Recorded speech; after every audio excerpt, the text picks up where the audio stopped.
Shalom Uvracha, mes bien chers, ce Shabbat Parashat Vayelech, une toute petite paracha, donc la plus petite de la Torah, 30 versets, et c'est bien entendu aussi quelques jours avant Yom Kippourim, le grand pardon. Et je voudrais parler aujourd'hui du mécanisme des bonnes actions, des mitzvot, et le mécanisme des mauvaises actions de ceux qui font des fautes. Quand on fait une bonne action, au début on a un peu de difficulté, c'est pas facile. Quelqu'un qui va nous demander de l'aide, on va l'aider, et ben ça va nous chambouler toute la journée, ça va nous perturber tout le programme qu'on a fait, mais après on va se sentir avec beaucoup de satisfaction. Quel bonheur, quel bien-être de faire quelque chose de bien pour le monde.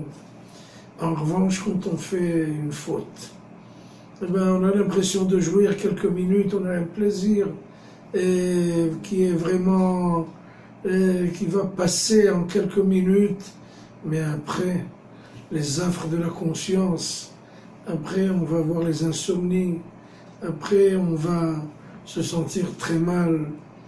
Je vais raconter une histoire. Il y avait chez moi quelqu'un qui est très haut placé dans une banque dans la région et qui a demandé à un entrepreneur de lui construire un parking, une construction en métal avec des tuiles.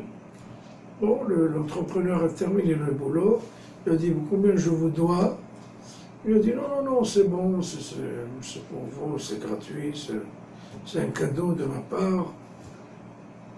Et il n'a pas pensé qu'un jour, cet entrepreneur va revenir à la banque et va un peu demander aussi quelque chose parce qu'il lui a donné le parking.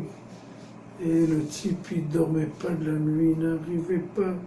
Il s'est dit, maintenant j'ai gagné 1 000 euros, mais le mec il va me demander toutes sortes de bénéfices dans la banque, etc., et de la magouille et de la corruption.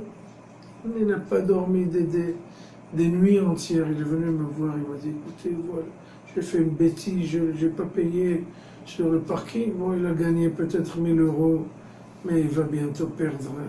Je lui ai dit, écoute, allez le voir, dites-lui, écoutez, j'ai attendu que vous m'envoyiez une facture, c'est pas arrivé, je vous en supplie, donnez-moi, voilà votre argent, donnez-moi un reçu, et c'est terminé. Je ne veux pas de cadeaux, parce que ces cadeaux-là, ça va devenir après, et les gens vont lui demander 100 fois plus.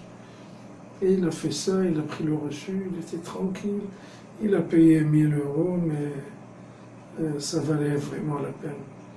C'est exactement ça, comme ça que se travaille le mécanisme de la faute. On a quelques minutes de joie, mais après ça va nous détruire complètement. Et l'inverse, on a quelques minutes de difficulté, on va payer quelque chose, mais on est complètement indépendant. On n'a plus besoin d'être menacé par quelqu'un qui je vous ai donné de l'argent, je vais publier ça et ça. Il y avait un Sofer, Moshe Sofer, on appelle le Hatam Sofer, qui écrivait des Sifrei Torah, des mezuzot. Et chaque matin, avant de commencer à écrire, il allait se tremper au mikvé, donc le bain rituel, l'immersion dans un bain rituel. Et il avait un fils qui devait avoir 10 ans. Papa, je vais aller avec toi au mikvé, je vais avec toi au mikvé tous les jours, le casser la tête. Et je lui ai dit, bon, viens avec moi. Bien entendu, c'était en Pologne. Les mikvés, c'était pas le mikvé d'aujourd'hui, chauffé avec la clim. C'était des bassins complètement gelés, glacés. Le papa s'est immergé dans l'eau et dit à son fils, allez, vas-y, descends dans l'eau. Commence à descendre l'escalier. Et l'enfant qui met déjà ses orteils dans l'eau. Ouh, il criait. Il dit, maintenant tu es venu avec moi, tu dois te tremper. Il descend, il crevait de froid. Après, quand il a fini de s'immerger, il est monté. Waouh! Il lui a dit, mon fils, c'est comme ça la vie. Au début, c'est oui, ça fait très mal.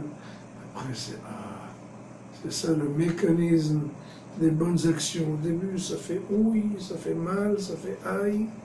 Et après, ça donne une très très bonne sensation et sentiment. Les Hashem, on va peut-être un peu s'endolorir au début, mais notre fin d'année, ça va être quelque chose de très bénéfique, de super, qui fait énormément de plaisir. Shabbat Shalom, Khatima Tova.